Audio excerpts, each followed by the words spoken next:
牧师，各位弟兄姐妹，大家平安。愿上帝的爱与我们同在。我们一起祷告。天父上帝，谢谢你，因为你的慈爱永远与我们同在，你的信实与我们同行。谢谢你让我们有机会再次进入你的殿堂，来荣耀你，来赞美你，来歌颂你，也向你祈祷，也得着你的祝福。我们谢谢你。愿你的爱与我们同在，也继续保守我们在礼拜当中能够遇见你，也体会到主的同在。因为你的同在，让我们更加有信心，继续将这个福音广传。谢谢你带领我们，也愿主祝福这段时间。我们这样祷告，奉耶稣基督的圣名，阿们。请问传福音对不对？对不对？不对的举手，表示传福音都对了哈。那传福音用什么方法？用什么方法？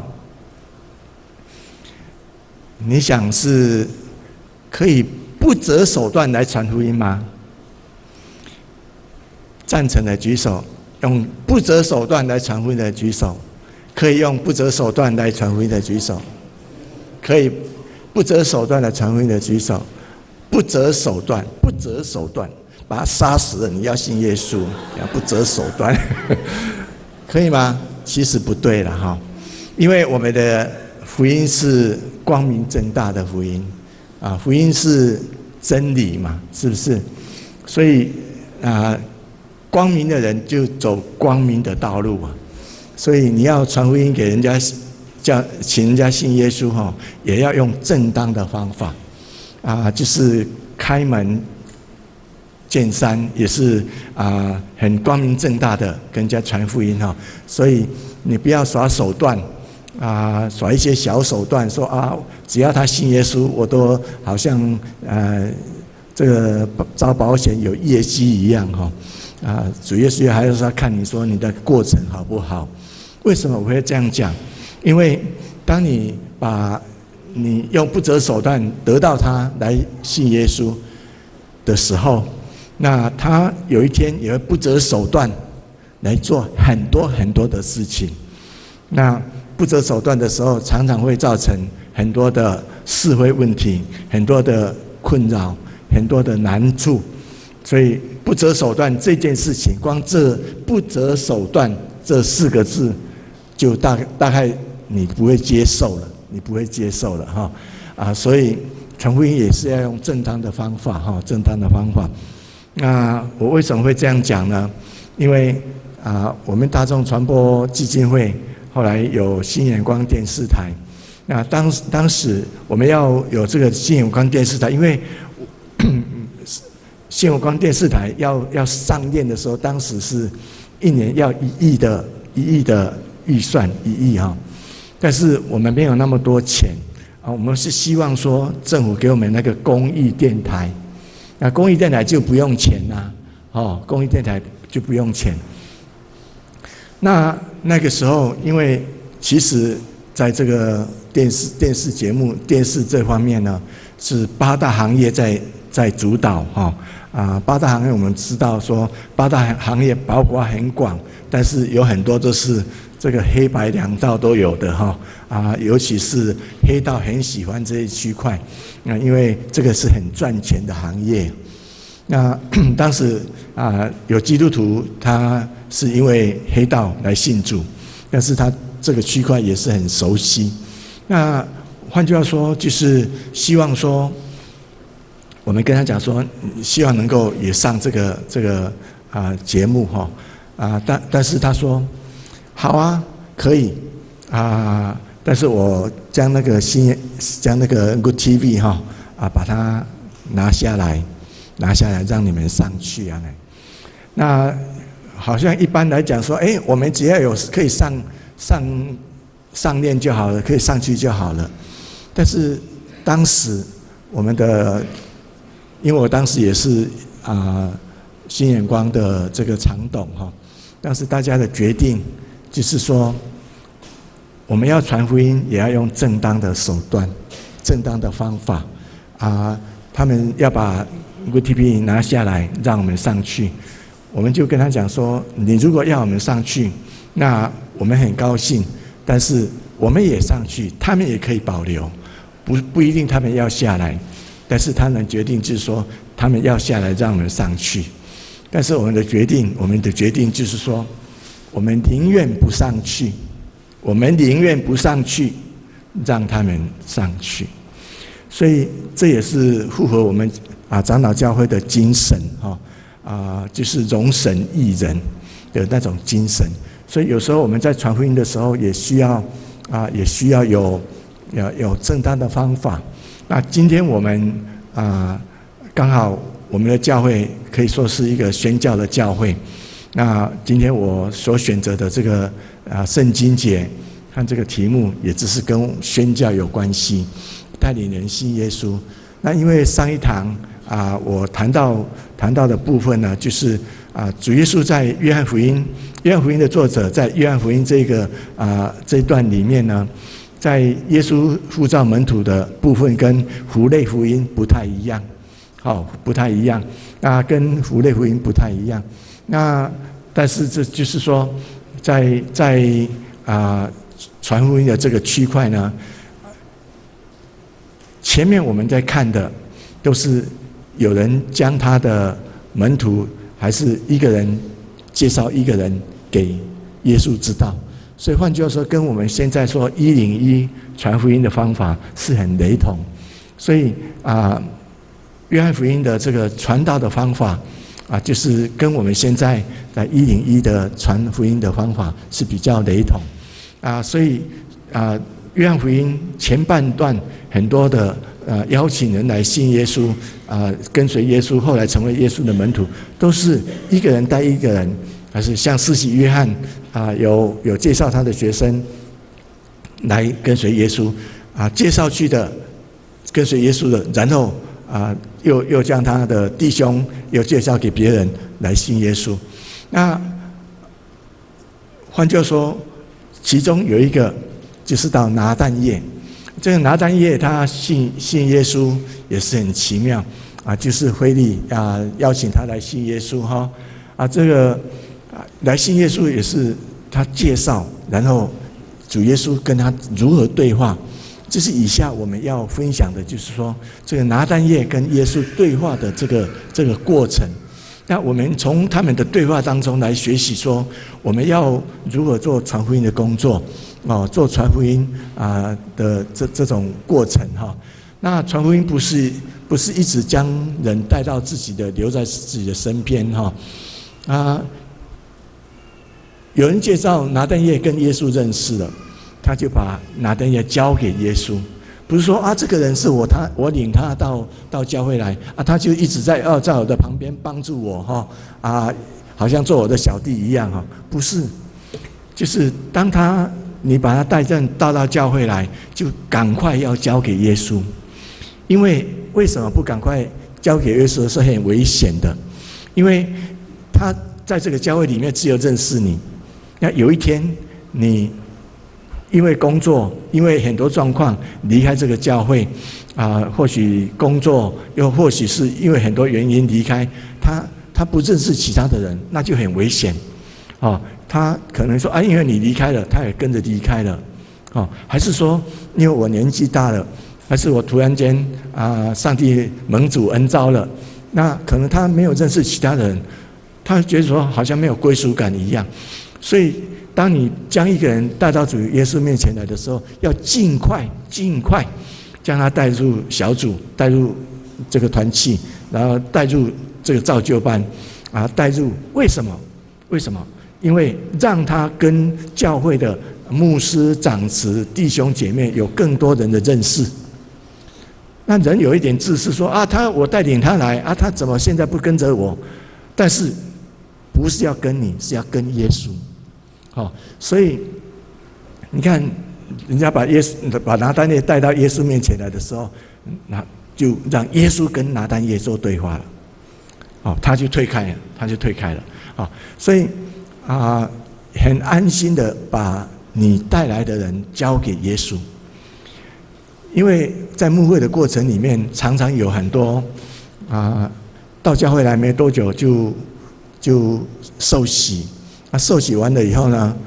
就好像觉得说事情已经告一个段落，但是当这个人离开了以后呢，带领他信主的离开了以后呢，不久这个人也离开了。所以有时候我们常常说这个人是我带来的，其实你带来是过程，终点在哪里？耶稣基督。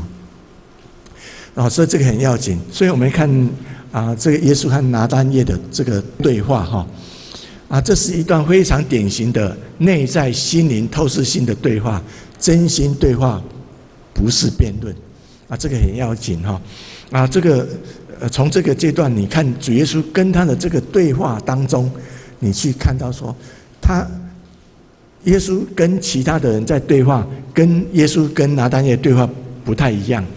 已经进入这个内心的层次了。或许用现在来讲，他社会经验很丰富了，他生命历练很多了，但是他内心里面是空虚的，所以他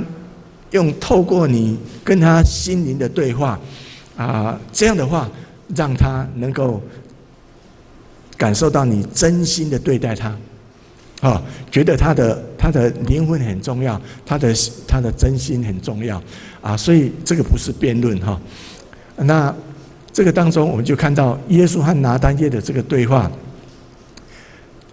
因为他看透人心的对话，心里毫无诡诈的道地的以色列人，这是耶稣看到拿单业的时候的对话，说看这个人是道地的以色列人，肯定他，肯定拿单业，所以表示说主耶稣已经看到他的内心里面的事情那第二，然后呢，拿单业就对话啦，他说你怎么认识我？你的学生刚刚介绍我来认识你你怎么认识我？那耶稣怎么回答？他说，在无花果树下非利还没有招呼你的时候，我已经看见你了。所以换句话说，当你在要邀请人信耶稣的时候，有时候我们每一个基督徒这个眼睛要像五鸡一样五鸡看到他的时候就把他focus， 然后呢就为他祷告。我们这个五鸡是灵性的五鸡就为他祷告。我们不是要知道他的什么生平阅历不是，我们知道说这个人是主耶稣要爱的，你看到他，你就锁定他，就为他祷告。为他祷告的时候，不是三不五时的为他祷告，是真正的爱他的灵魂，为他祷告。主耶稣，这个人你要救他，你不认识这个人，但是你告诉主耶稣，这个人主耶稣你一定要救他，我现在要将福音传给他。所以换句话说，你设定这个人以后，你要了解这个人的状况，这个是主耶稣他的做法，已经看到了。腓利还没叫他来，他已经看到了。这个人以后要做我的门徒那然后这个拿单业就回答说：“老师，你是上帝的儿子，你是以色列的君王。”换句话说，当你对一个人的肯定的时候，他对你也会肯定这个人很真心你是以色列，是无诡诈的以色列人，他就说你是上帝的儿子你是以色列的君王。所以换句话说，你跟他的这个对话的这个过程里面，都是正面的、积极的，没有消极的用词那主耶稣跟他的对话当中就说：“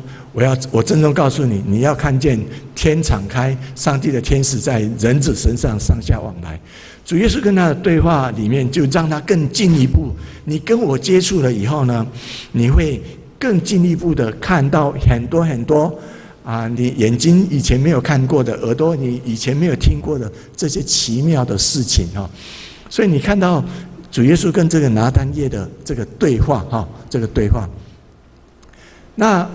换句话说，这个对话就成为我们在传福音的很重要的设定了人了以后，为他祷告，关心他你跟他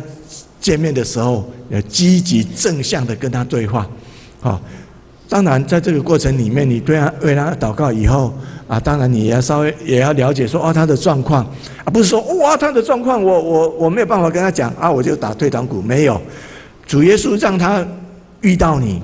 就是要将他的灵魂借着你跟主耶稣认识，所以上帝是很看重你，主耶稣很看重你这一点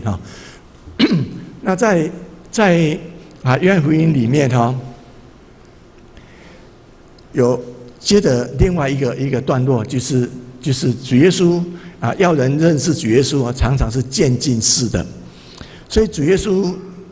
在呼召人的时候也是渐进式的。当然有很多像五饼二鱼有很多很多的这种状况，但是他的真正的门徒，耶稣要用的人，常常是不是一下子乌合之众，而是一个一个渐进式的来接近所以今天我们看的约翰福音书21章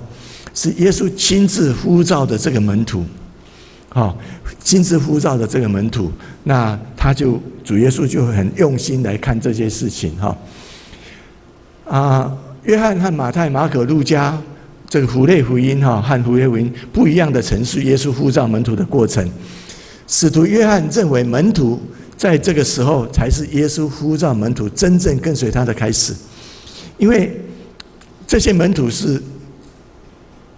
看到主耶稣复活了，好像离开他一样，但是这群学生呢，他们是回到他们重操旧业，去捕鱼。那学生好像跟随主耶稣好像一个段落了，但是主耶稣来看，这才开始。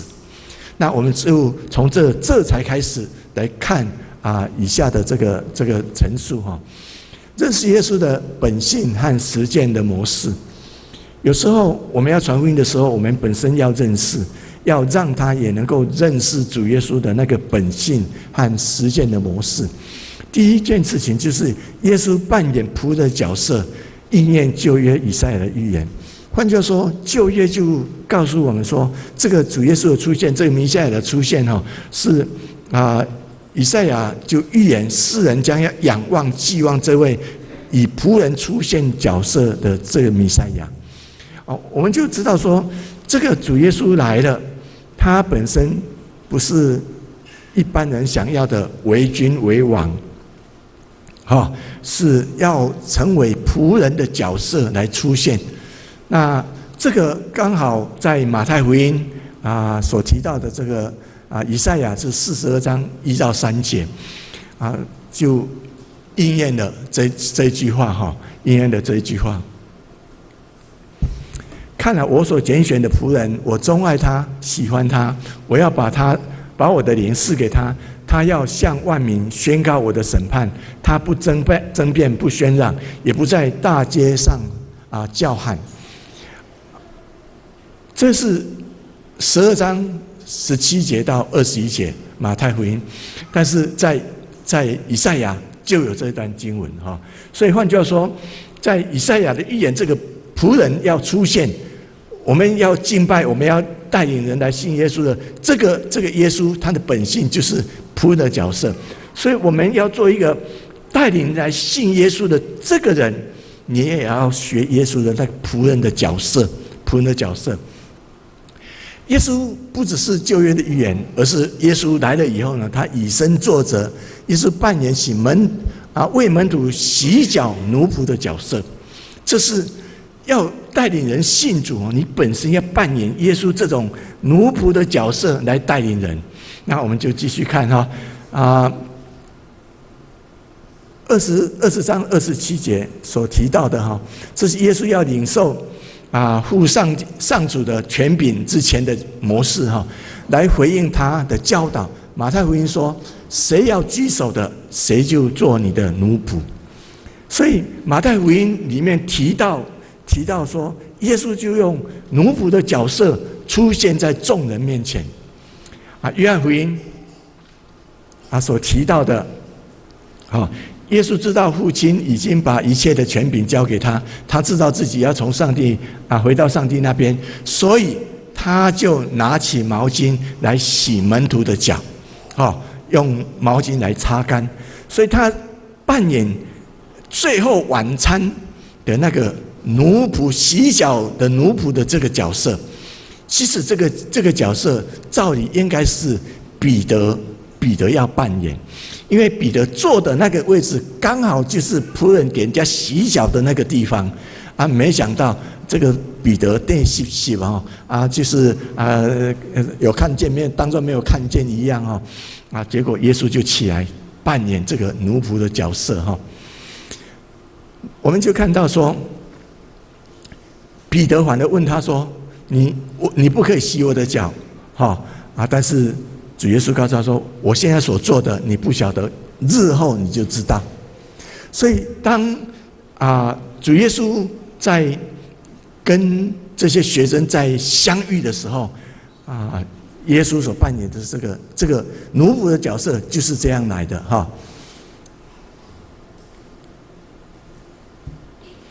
那接下来呢，耶稣扮演的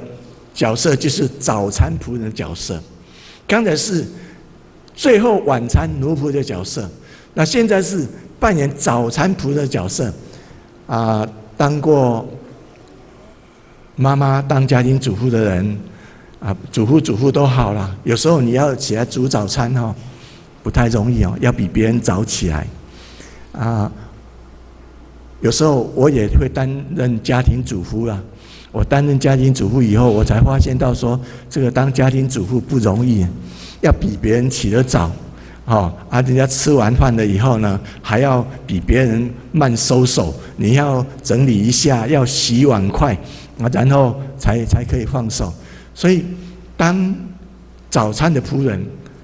就很早要起来，所以你看耶稣就很早到这个海边来了领人归耶稣，要天时地利人和，非常重要。那耶稣就扮演这个天时地利人和的这种状况那我们来看他的背景这一段叙述的这个过程，时间地点我们转到这个清晨这清早起来的时候，大家还在睡觉的时候，主耶稣已经到这个海边来了在提比利亚海边有地点耶稣继续扮演他这个仆人的角色这个就是成为我们要传福音的这个过程里面很重要的那个点不是你当老板我在公司行号是当老板大家都服服帖帖的拱我。那你做一个基督徒的老板，你要如何当一个仆人的角色去做传福音的工作？你不能用老板的角色去传福音那接下来我们就看到说，地点是在提比利亚湖边。约翰福音21章第1节，这个湖起初的名字叫做格尼撒勒湖，后来称为加利利海后来因为这个湖边有建一个座城，叫做提比利亚城，所以改名叫提比利亚海。所以换句话说，光是这个名字，耶稣这个学生选择这个地方是很熟悉的加利利海的这个地方，他们的旧居，他们的职业原来就在那个地方，但是主耶稣来亲近他们到这个地方来，这个名字已经改很多遍了，表示说一个人的人生要转变，有时候要有那个时机。那主耶稣要呼召这些门徒来，主耶稣抓住那个时机，就在这个状况下来接近这个学生那人物这些人呢，我们看到这些人就是耶稣的这些门徒，几乎都是跟着这个彼得去重操旧业，回去捕鱼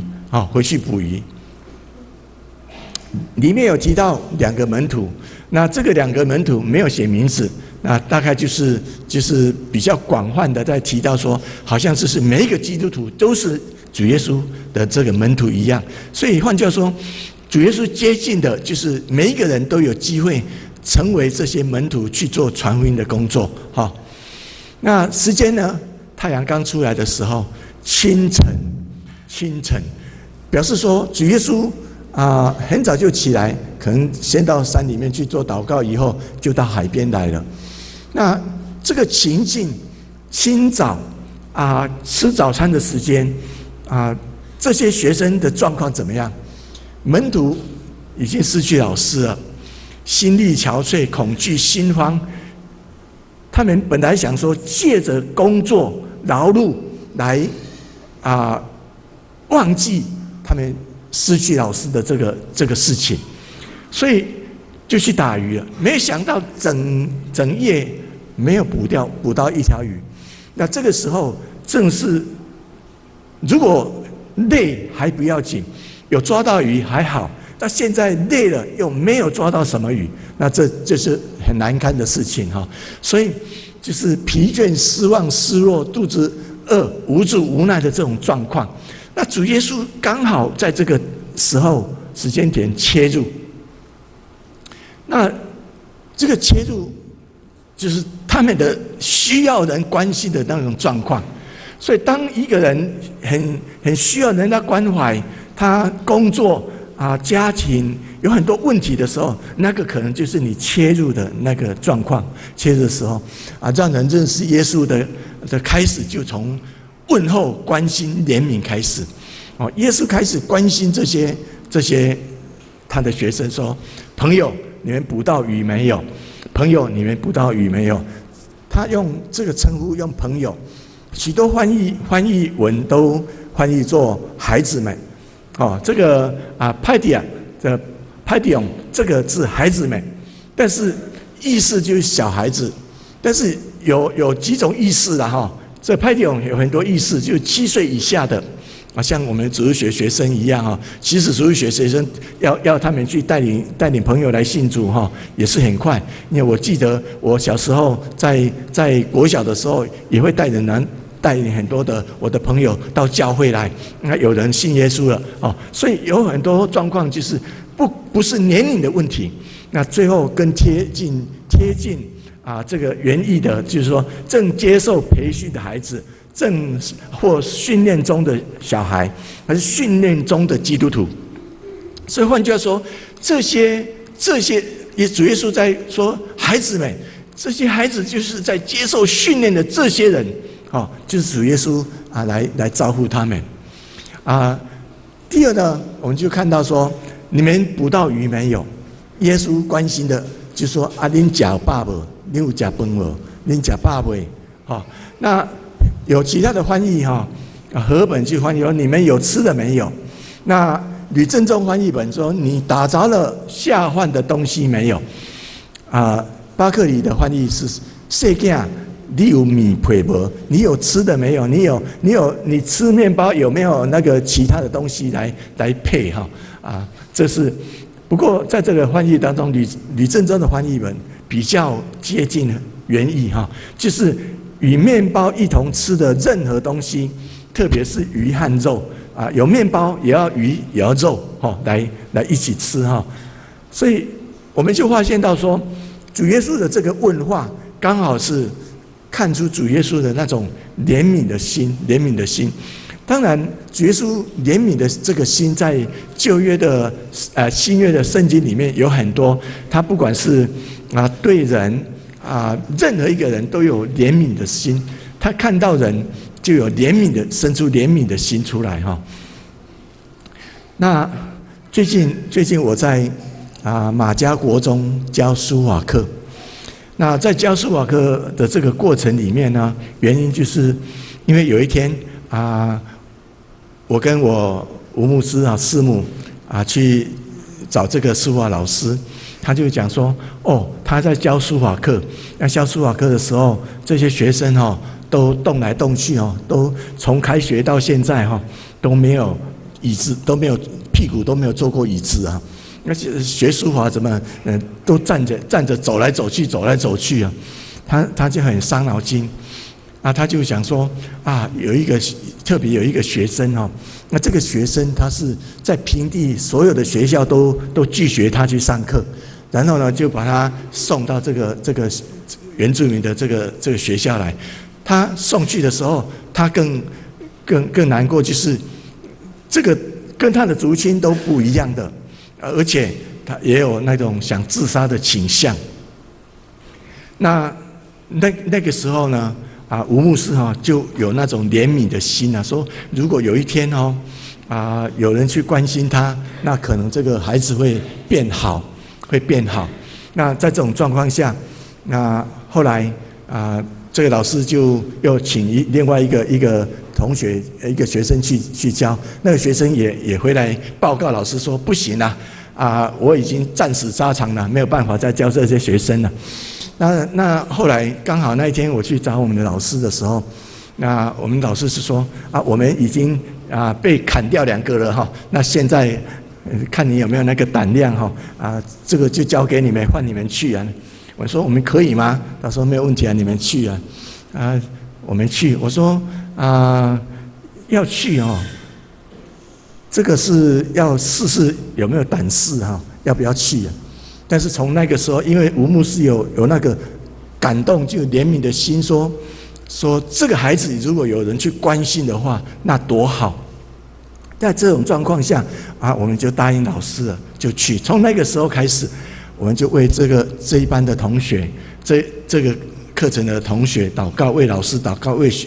校长祷告，为这个学校祷告。因为我们告诉主耶稣说，主耶稣，你如果要跟我们去，如果你要我们去那你一定要跟我们去你不跟我们去，我们是不去的我2个高手都已经被这些孩子3振了我们去算老几？所以我们每一次要去的时候就特别祷告，甚至车停下来以后要进教室的时候，那种特别迫切的为这些孩子祷告特别为这些孩子祷告。那开始的时候，吴牧师就跟他们讲童话故事，因为这是吴牧师自己写的120本的童话他自己也写书法，所以将这个童话跟这个书法做连结第一个就是这个百湖，写百湖，这个百湖整个100个湖讲一个童话的故事，然后用这个百湖让他们看然后请他们在这个红包袋这个红包袋上面写这个我教他们的湖，这个湖甚至说你要一个人最多可以写5个到6个你可以写因为红包袋里面有装这个金币巧克力你如果写完了就可以来领这个金币巧克力这种状况。那后来慢慢的，上帝就真的在那个当中运作，到后来他们可以静下来写，那个9宫格写这个书法，甚至到最近他们可以写那个诗词的比赛的那个作品。主耶稣就看到人家的需要，所以当你要做传福音的时候，你看到人家的需要在哪里，他的需要就是你的开始传福音的点所以这个我们就看到说，主耶稣这种怜悯的心这怜悯的心。那我们从这些地方，我们就看到说，主耶稣真的用那个怜悯的心来对待这些学生，甚至为他们准备早餐为他们准备早餐。他满网的鱼，先让他们看到满网的鱼这个神迹的显现，你们已经遇到了。我们信耶稣，有时候有很多的神迹在我们身上彰显上帝的这个爱，我们常常把它忘记了有机会你们就把它写下来，那个都是主耶稣的神迹那在这个当中，耶稣扮演这个让他们也知道说，这个祝福一直会跟着你们，以后你们要满载而归众人因你们来归向上主那耶稣不只是对门徒，对任何人也都是有这样的心来做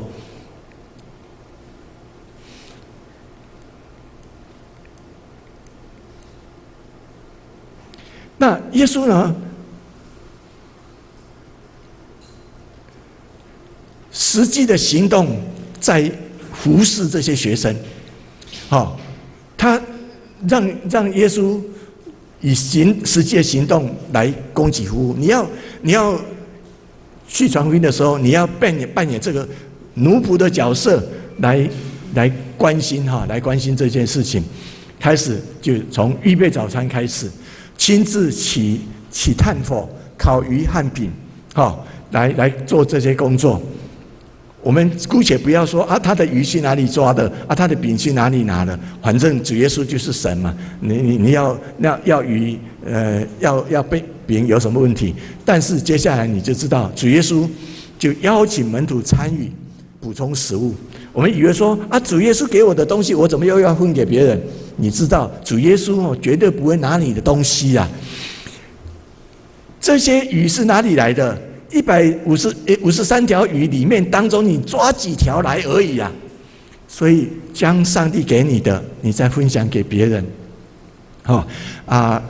刚刚打的鱼抓几条来，所以也邀请他参与。你来做礼拜，邀请他来。你有很多教会有什么活动的时候，你就邀请他来比如说下个礼拜就是母亲节，你就邀请他来的时候，那个状况就不一样不一样。邀请他，让他有那个参与在你的生活的里面那接着呢，我们就看到耶稣就邀请门徒入座，然后耶稣呢就又邀请他们上桌，把门徒当贵宾。你要邀请来成为基督徒的，你要把他当作贵宾看待，因为他在你心目中如果不那么重要，他也不会把你所信的耶稣放在眼里面。所以把这些门徒当作贵宾来款待。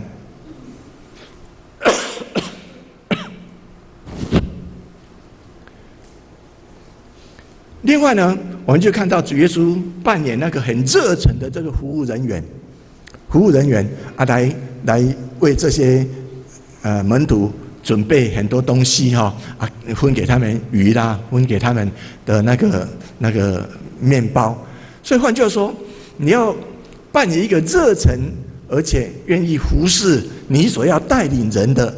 这个人，要服侍他，让他感受到说你那个热忱，你要将主耶稣介绍给他。这个主耶稣就是那么重要，值得你那么热忱来邀请这位。那最后我用一个例子来分享。有一天，我跟吴牧师到那个高雄梦时代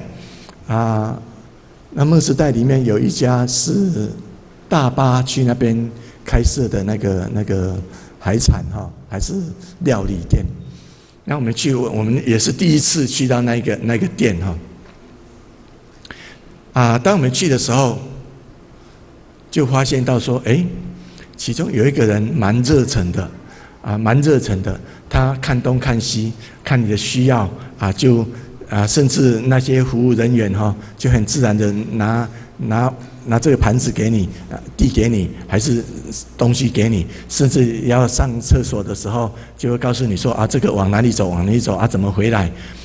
他讲完不是说就离开了，看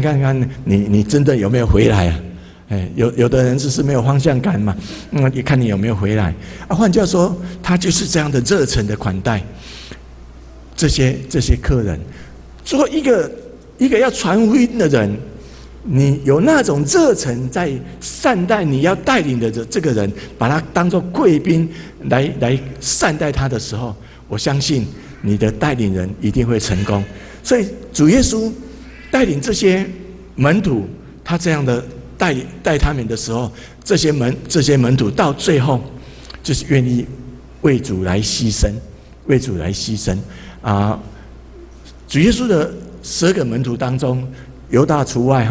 12个门当中，只有老约翰是寿终正寝，其他的都是殉道而死。所以换句话说，当你要带领一个人来成为基督徒的时候，你那种热忱，你那种善心，你那种怜悯的心，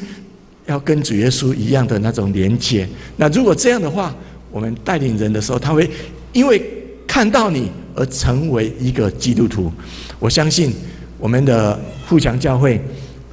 本身就是一个宣教的教会。那我们不管是代祷勇士也好，还是传福音也好，101一个跟一个，2个跟一个也 OK。这样的话，那让信主的人日日增加在我们当中，能够彰显主耶稣的圣名。我们一起祷告。亲爱的主耶稣，谢谢你让我们有机会领受你的话语，让我们学习主你传福音的方式，带领人的方式，服侍人的方式，让我们真正在你面前成为谦卑的仆人，让我们所要传福音的对象能够在主你的命定当中成为一个基督徒，成为一个父子圣灵名下的一个基督徒。求主祝福我们，带领我们，我们这样祷告，奉耶稣基督的名，阿们。